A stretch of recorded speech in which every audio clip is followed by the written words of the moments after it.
It was a visit with a clear message. The United Nations Secretary-General, Antonio Guterres, aims to draw attention to the humanitarian crisis in Haiti, flagging the need for intervention. The first stop on his day-long schedule was at the headquarters of a new gang suppression force, which aims to support Haiti's national police.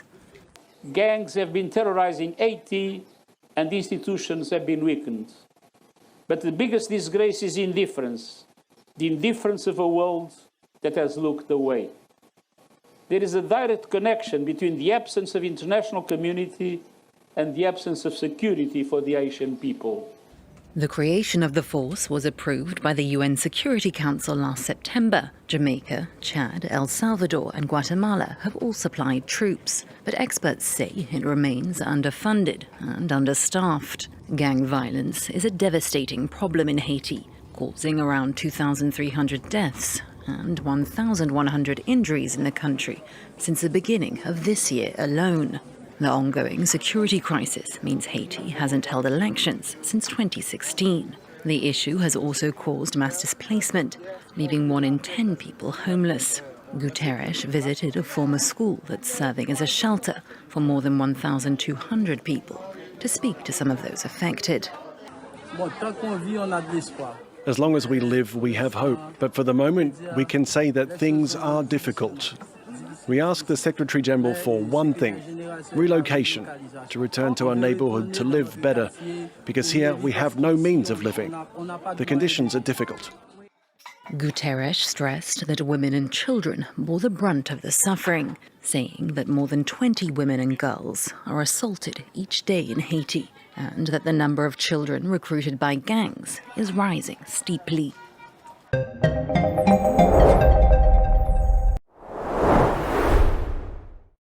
With approximately 1.7 trillion cubic feet of natural gas that could be delivered to processing facilities in Trinidad and Tobago, political scientist Dr. Mukesh Basdeo noted that this has important implications, not only for the current fiscal year, but also for future fiscal periods, providing optimism for longer-term economic growth.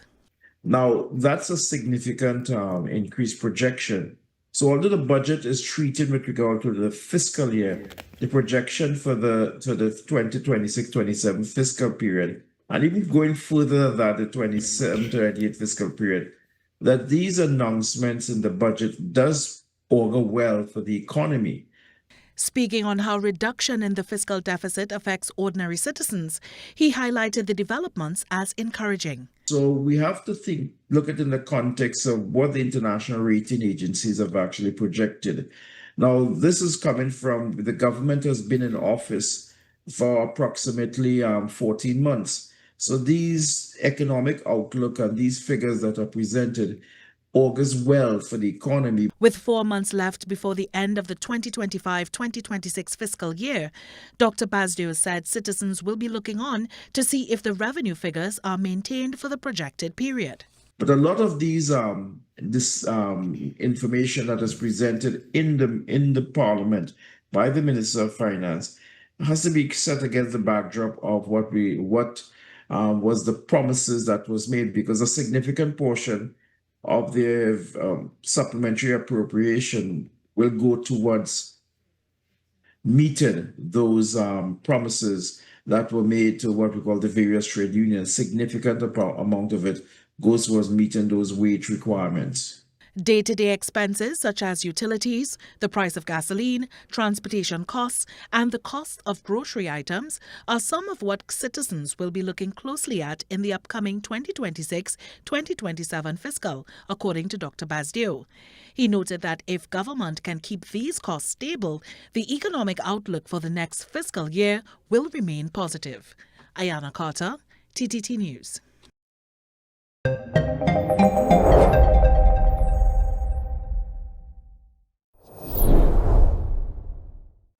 As debate over public access to Jamaica's beaches continues, Environment Minister Matthew Samuda is pushing back at what he describes as misleading claims about the country's coastline. Anthony Logg reports. The issue of beach access is arguably one of the most contentious environmental debates in Jamaica. Beach activists and environmental advocates have repeatedly raised concerns that coastal development is limiting public access to the country's shoreline, a matter which has found its way before the courts. It's against that backdrop, recent international media reports suggested that less than 1% of the country's coastline is accessible to the public. We put the issue to Environment Minister Mathis Amuda. That is complete, total nonsense. It's a fallacy, it's a lie.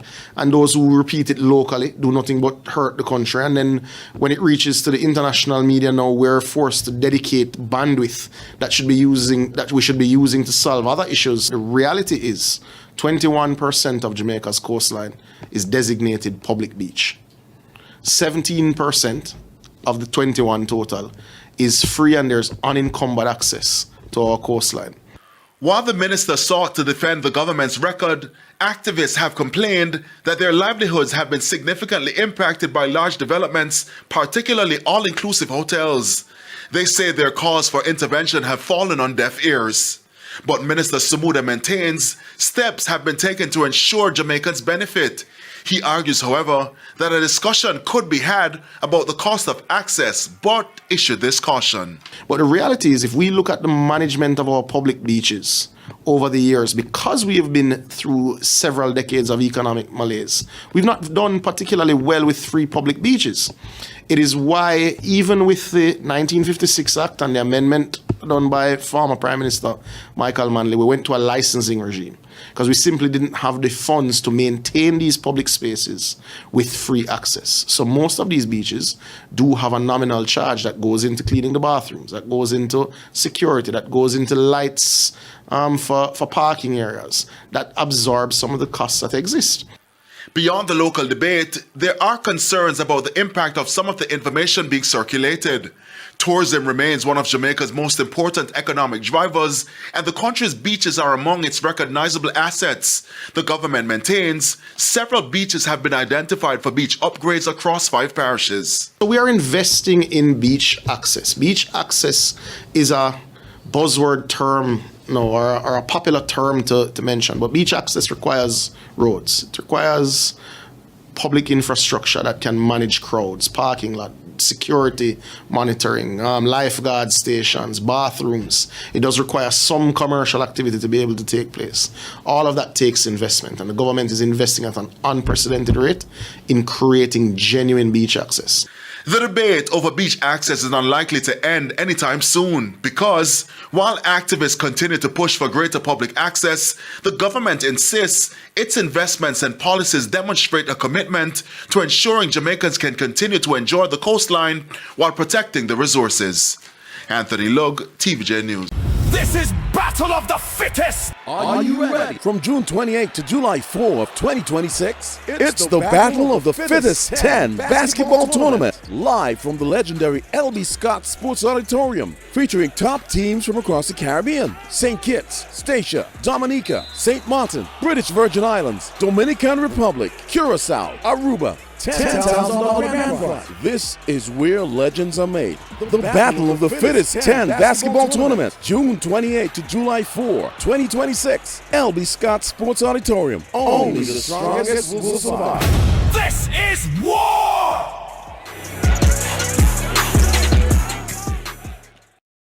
This summer, the Caribbean's premier music experience returns.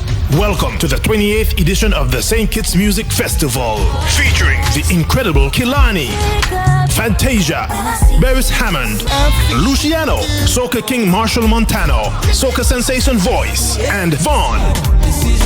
Dancehall giant Movado, Idonia, and the new wave, Valiant. Also featuring Massacre, Cranium, Taurus Riley, Steel Pulse, Dean Fraser and the Black Soil Band, Shanil Mir, Diani, Rodney Tatat, and Zoo. The legendary New Vibes Band International, Brandon and ASAP Band, Shelly and Signal Band, plus Edwin Yearwood and Crossfire, Rukas HE, and Garlic and the Upper Level Band. June 25th to June 27th, Warner Park Cricket Stadium, St. Kitts. Get your tickets now at stkittsmusicfestival.com. The St. Kitts Music Festival, where music meets paradise.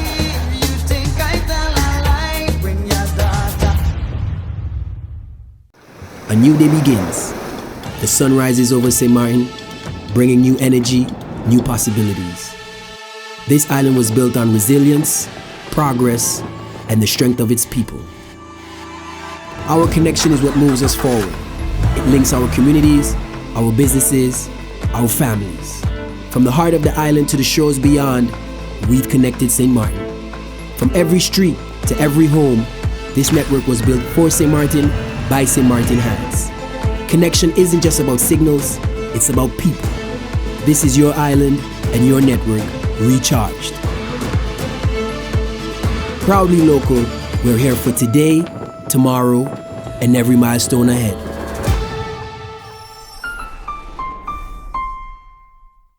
At The Cable, we believe in giving back because when our community thrives, we all do. That's why, as a company, we make it our mission to touch the lives of everyone in St. Kitts. We spearheaded the renovation of JNF Hospital lobby to ensure better care for all. The Cable sponsors free Wi-Fi in every community center across St. Kitts, so no one is left behind in an increasingly connected world. We stand with communities through every moment, big or small, in culture, education, youth development, and more. Y a ti también, comunidad latina. Cuenta con nosotros. Estamos con ustedes. And when it comes to customer service, we set the standard. We're just a call, click, or visit away because you matter to us. Join the company that truly cares. The Cable, more than service. We're family. Somos familia. And we're proud to always give more where it matters. Lace your sneakers, grab a friend, and get ready for Praise Fest 2026, the Federation's premier gospel concert, in collaboration with St. Kitts Music Festival. Join us on the Antioch Baptist Church grounds as we praise with Tehillah Gospel Band, Unique Touch Christian Center Praise, Brent Hoyt, Positive, and Chevel Franklin. Earthen Vessels will start it off with praise and worship. This all goes down June 21st, 2026, starting at 5:30 p.m. on the Antioch Baptist Church grounds. Secure your tickets at Sister Beverly on 4th Street, Westside Service Center. The Cable, Island Flavors, Charlestown Nevis, or any member of the Antioch Baptist Church. Or you can go online at www.antiochbaptistskn.org. Islander Water Taxis providing $40 round trip from Nevis to St. Kitts. Be first in line for an unforgettable evening.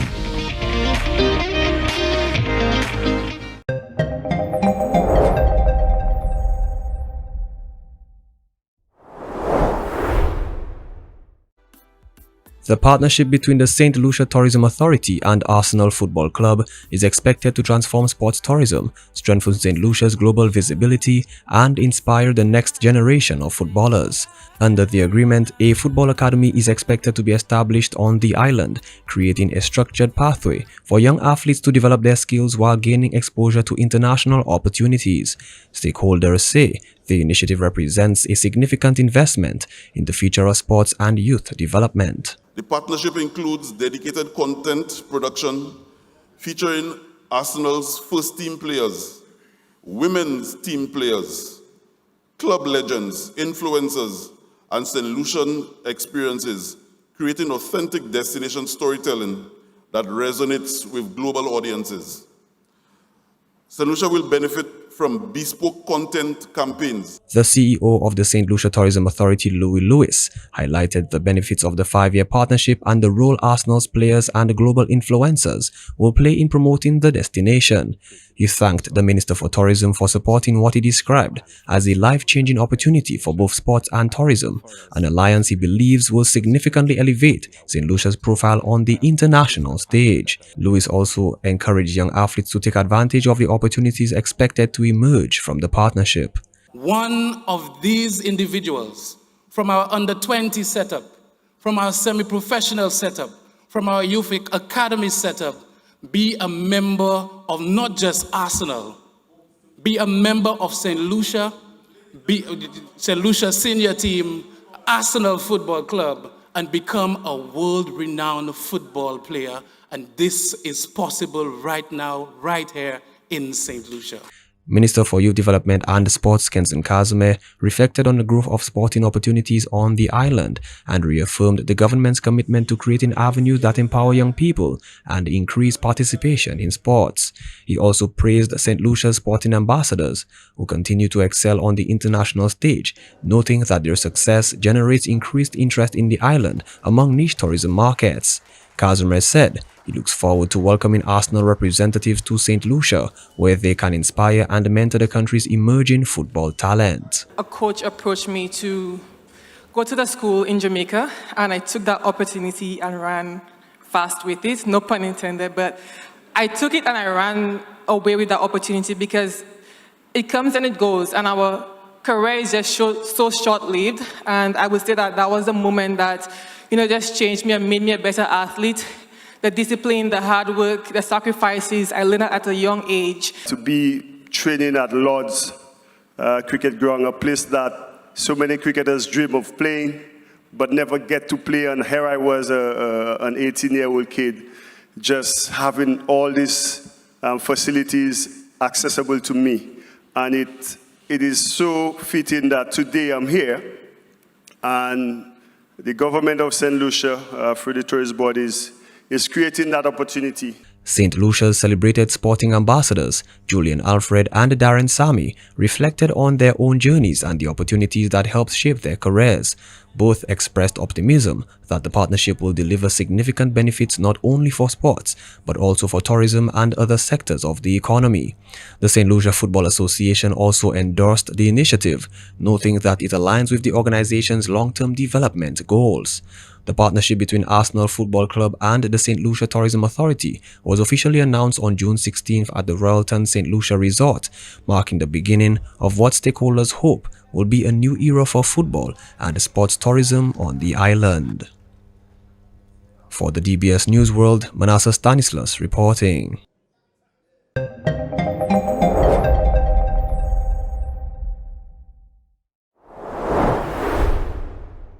Minister of Tourism and International Transport, Ian Edgell, reported that Barbados' tourism sector experienced a bumper year in 2025, with the island recording its highest ever visitor arrival figures.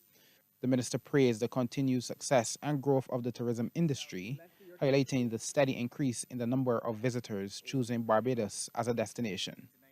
The minister also highlighted that Barbados could match or even exceed last year's performance. He noted that the tourism sector has already enjoyed an excellent first quarter in 2026, placing the island on track to achieve similar visitor arrival numbers by the end of the year. 2026 began spectacularly. In the first quarter, Barbados welcomed 214,944 long-stay visitors and 4,793 960 cruise passengers to Barbados. Our winter season opened with remarkable strength, hotels frequently reporting very good occupancies, restaurants operating at near full capacity, and car rental inventories were effectively exhausted. Similarly, our cruise sector rebounded with immense force, with projections indicating a further 22% increase this winter season, welcoming more than 800,000 cruise visitors from across 400 scheduled calls at the Bridgetown port.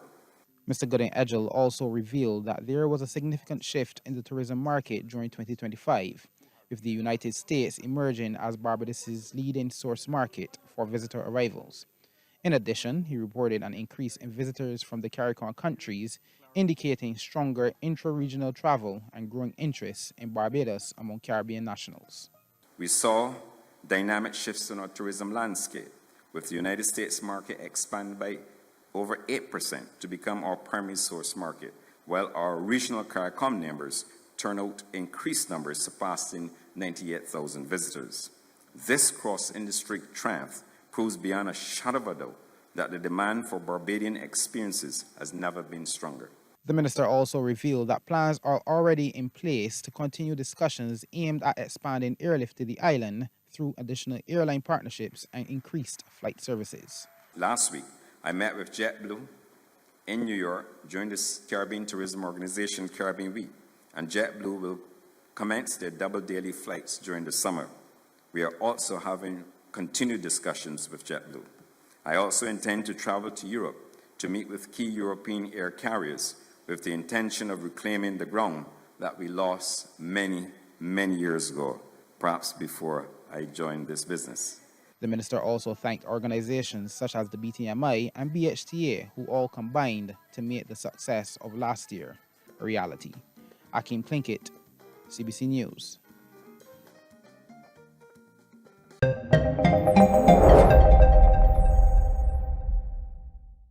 The government has launched a new initiative aimed at strengthening sustainable ocean governance and advancing the country's blue economy agenda. The project, titled Operationalizing Grenada's National Framework for Sustainable Ocean Governance, is supported by US $300,000 in funding and will be implemented over 3 years, from 2026 to 2028. The project is backed by Compete Caribbean Plus, with contributions from the Inter-American Development Bank, Global Affairs Canada, the Caribbean Development Bank, and the United Kingdom. It aims to finalize Grenada's national ocean policy and strategic action plan by strengthening governance systems and improving digital compliance mechanisms. Executive Director of Compete Caribbean, Kayla Grant, emphasized that competitiveness in the sector cannot be sustained without strong governance and a focus on sustainability. She said the project is especially timely as Grenada continues to strengthen its fisheries regulations following the recent lifting of the U.S. fish export ban.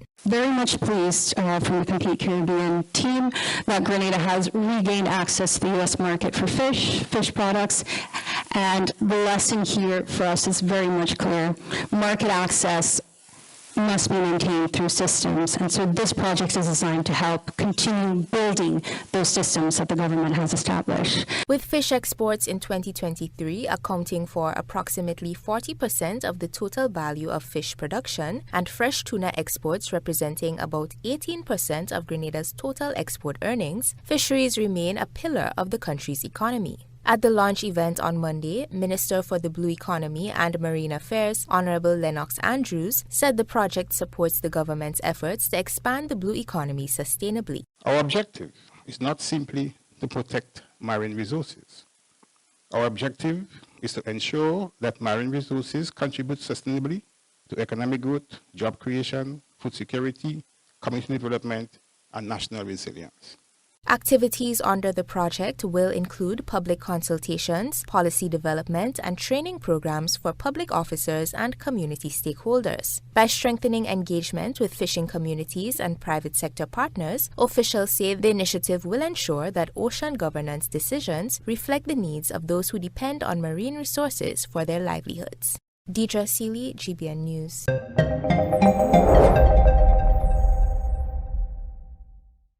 This is Battle of the Fittest! Are you ready? From June 28 to July 4 of 2026, it's the Battle of the Fittest 10 basketball tournament, live from the legendary LB Scott Sports Auditorium, featuring top teams from across the Caribbean: St. Kitts, Statia, Dominica, St. Martin, British Virgin Islands, Dominican Republic, Curacao, Aruba. $10,000 grand prize. This is where legends are made.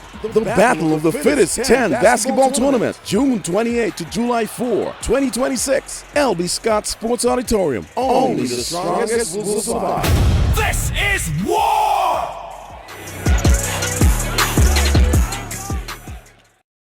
This summer, the Caribbean's premier music experience returns. Welcome to the 28th edition of the St. Kitts Music Festival, featuring the incredible Kilani, Fantasia, Beres Hammond, Luciano, Soca King Marshall Montano, Soca Sensation Voice, and Vaughn. Dancehall giant Movado, Idonia, and the new wave, Valiant. Also featuring Massacre, Cranium, Taurus Riley, Steel Pulse, Dean Fraser and the Black Soil Band, Shanil Mir, Diani, Rodney Tatat, and Zoo. The legendary New Vibes Band International, Brandon and ASAP Band, Shelly and Signal Band, plus Edwin Yearwood and Crossfire, Lucas HE, and Garlic and the Upper Level Band. June 25th to June 27th, Warner Park Cricket Stadium, St. Kitts. Get your tickets now at stkittsmusicfestival.com. The St. Kitts Music Festival, where music meets paradise.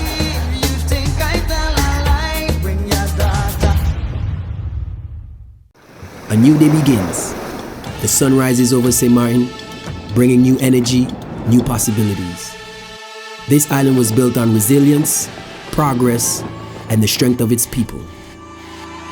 Our connection is what moves us forward. It links our communities, our businesses, our families. From the heart of the island to the shores beyond, we've connected St. Martin. From every street to every home, this network was built for St. Martin by St. Martin hands. Connection isn't just about signals, it's about people. This is your island and your network recharged. Proudly local, we're here for today, tomorrow, and every milestone ahead.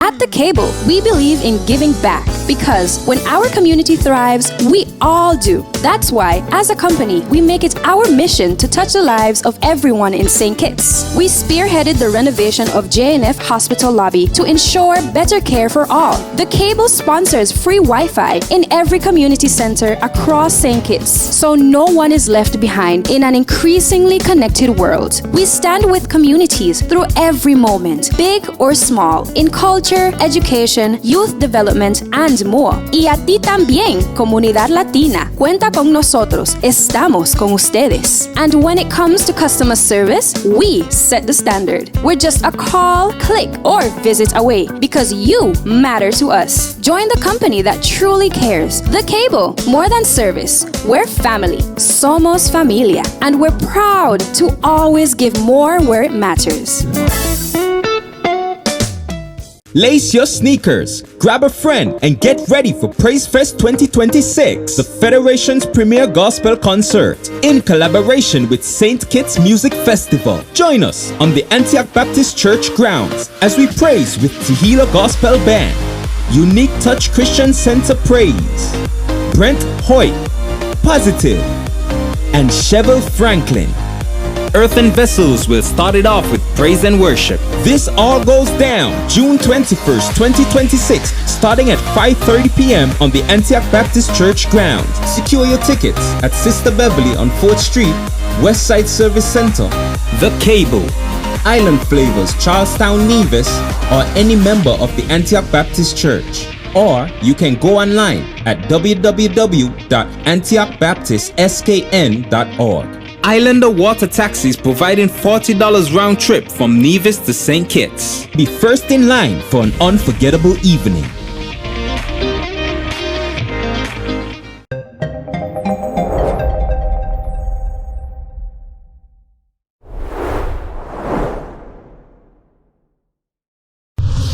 The Auditor General's report of 2024 has revealed significant financial management issues within government ministries and regional councils, uncovering over $1.011 billion in overpayments.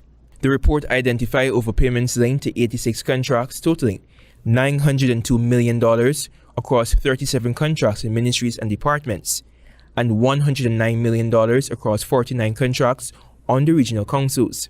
A Partnership for National Unity APNU's Member of Parliament, Dr. Terence Campbell, warned that these excessive payments suggest contractors may have been paid beyond the value of work completed. The Auditor General said we could not determine whether value was received for all sums expended.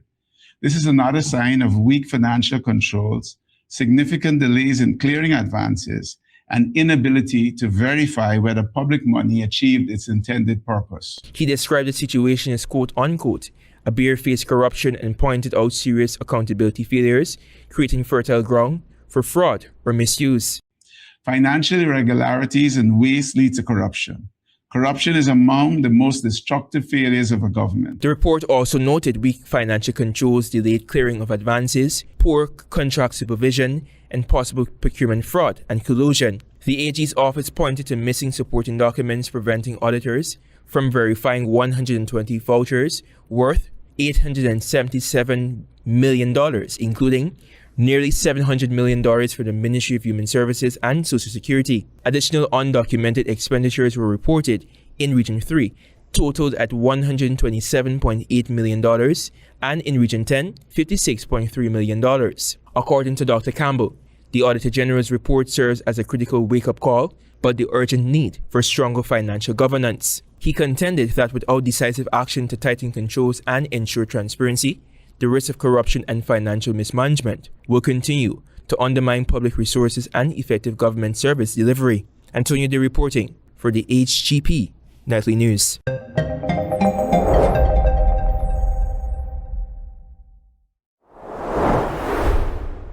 Topping news tonight, Grand Bahama's economic revival remains a key focus of the Davis administration. Minister for Grand Bahama, the Honorable Ginger Moxie, says billions in investment, major development, and relief at the household level are all signs of the island is moving forward. She made the remark during her contribution to the budget debate. Here's tonight's top story.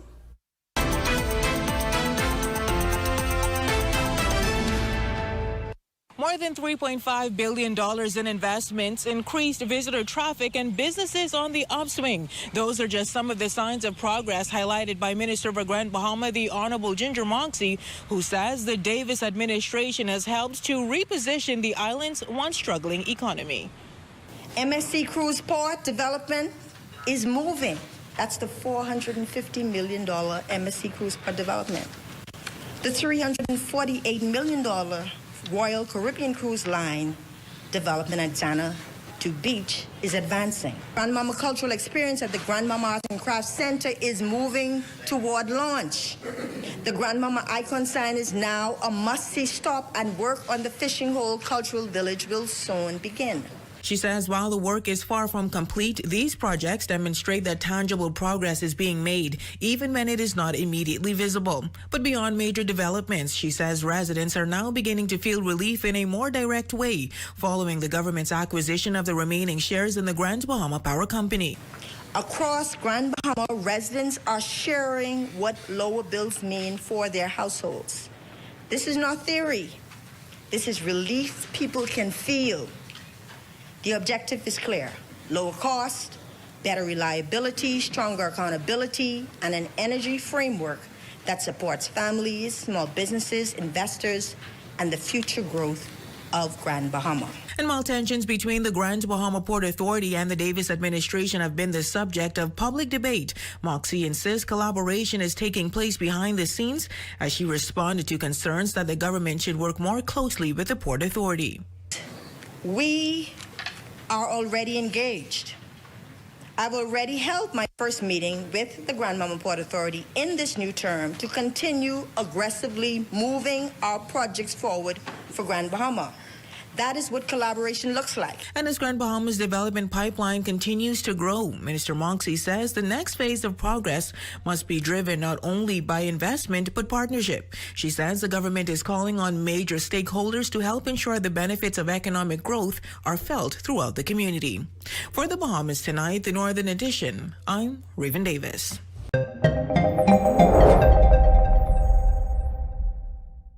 Dr. Jules on Wednesday called on member states to accelerate efforts towards deeper regional integration, warning that rapidly evolving global geopolitical developments pose significant challenges for small island nations. Speaking during a webinar on the contingent rights within the OECS, Jules stressed that the issue is no longer about negotiating new agreements, but rather implementing commitments that they already have made.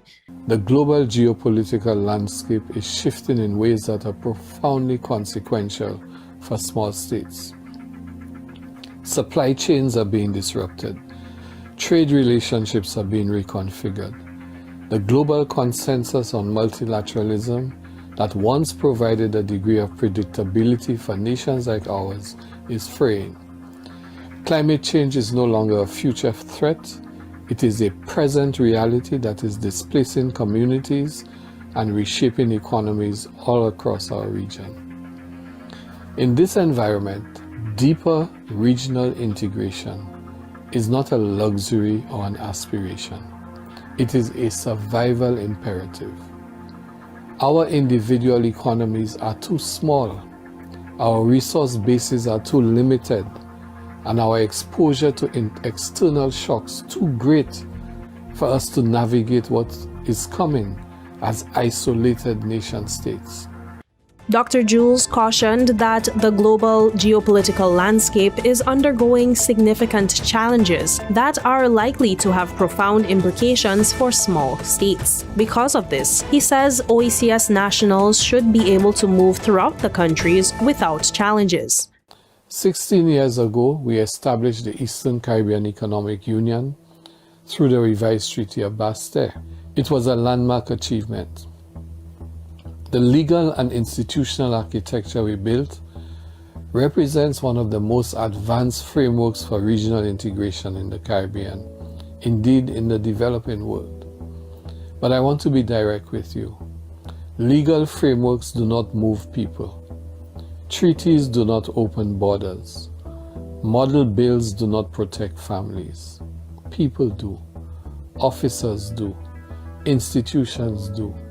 And right now, the gap between what we have enshrined in our agreements and what our citizens actually experience when they move across this region remains far too wide. An OECS citizen who relocates to another member state should be able to access healthcare, education for their children, and social protection without running a bureaucratic gauntlet. A third country national spouse should know with certainty what rights they hold. A border officer should apply the same standards regardless of which port of entry they staff. These are not aspirational statements. They are legal obligations we have already accepted. We simply need to fulfill them. The webinar focused on contingent rights within the OECS, a key component of the integration agenda that seeks to expand and protect the rights of citizens working and moving across member states under the OECS Economic Union framework. Jacques Wooding-Donovan, 284 News.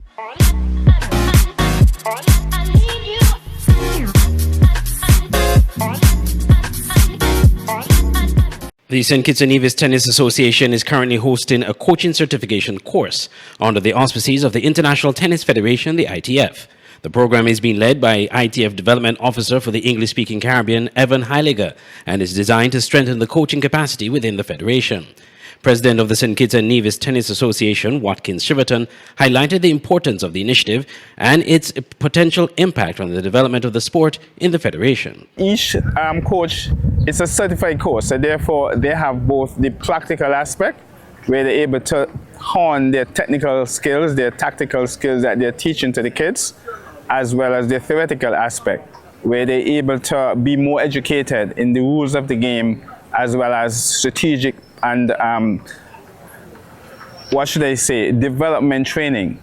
So one of the metrics that they have to do is to be able to deliver coaching to reds, orange, and green. So the measurables here is how many players are able to develop under their tutelage, as well as the gauge in terms of the success rate of these players, as well as getting the introduced to the game, where they would not just start playing, but the desire is for them to continue playing. And one of the interesting statements that was made this week is that you want to see a child who is anxious to run on the court even before they get to the court. So it's those type of metrics that we're looking at. Course facilitator Evan Heiliger outlined some of the key areas covered during the training, noting that participants are receiving both theoretical instruction and practical coaching techniques. We've been going through a lot. We've been going through how to get kids really involved in the game, stay in the game, have a good time, and learn. That's the point of the Play Tennis course. So it's designed to target beginner players, especially children, but also adults, because I think adult tennis is very important.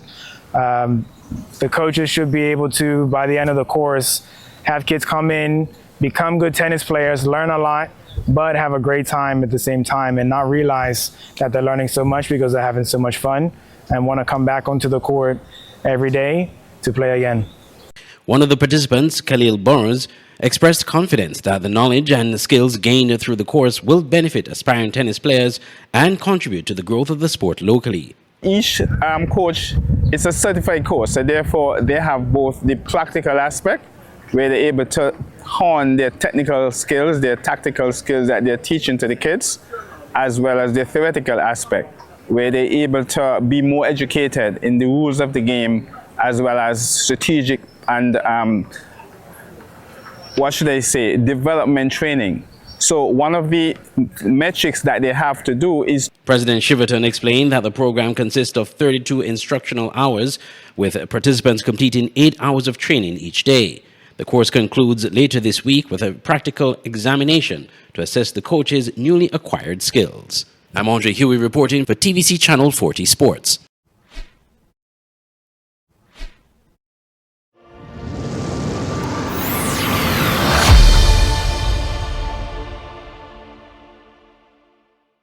The 2026 Elvis Star Brown Women's League is set to officially kick off this Saturday, June 20th at 5 p.m. at the National Bank Group Technical Center.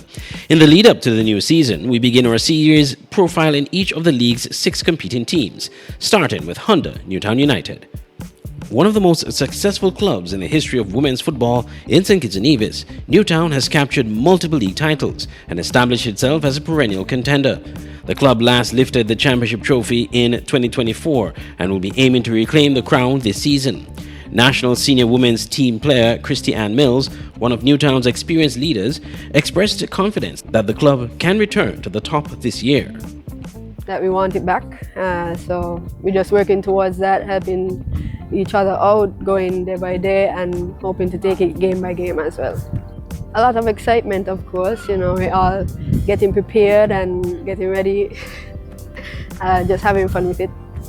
I think it's been going well, you know, we have some good numbers tonight. We getting our fitness in and touches on the ball, so that's good. Mills said the team boasts a healthy blend of youth and experience, a combination she believes will be key to its success. I would say that we have a young team, a younger team than last year especially, but I feel like we can be put to the task, we're up to the task to get the job done.